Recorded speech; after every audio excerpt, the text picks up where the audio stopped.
til forskel fra mange af de andre priser, så er træprisen jo kendt for, i hvert fald i arkitektkredse, for at være en hæderspris for at skabe arkitektur, og måske i mindre grad, at det skal være et træ.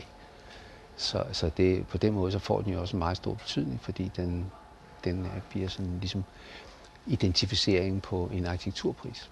Træet var starten på det hele for mig. Altså jeg er uddannet tømrer, eller udlært tømrer, og har arbejdet som tømrer i en kort periode, inden jeg gik på konstruktørskolen, og så igen inden jeg gik på akademiet.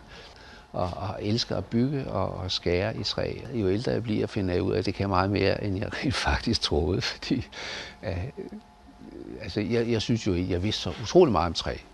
Og i dag må jeg sige, så finder jeg ud af, at der er sådan mange ting, der ikke er udforsket overhovedet endnu. Jeg synes jo, det er ekstremt vigtigt, at også det, hvad skal man sige, jeg lige vil sige, tænkning omkring træ, altså også måske i virkeligheden begynder at rumme noget mere, end det vi sådan, i dagligdagen sådan kan finde frem af billeder og massivtræet og så videre. Jeg tror, jeg får en meget, meget stor betydning fremover i arkitekturen.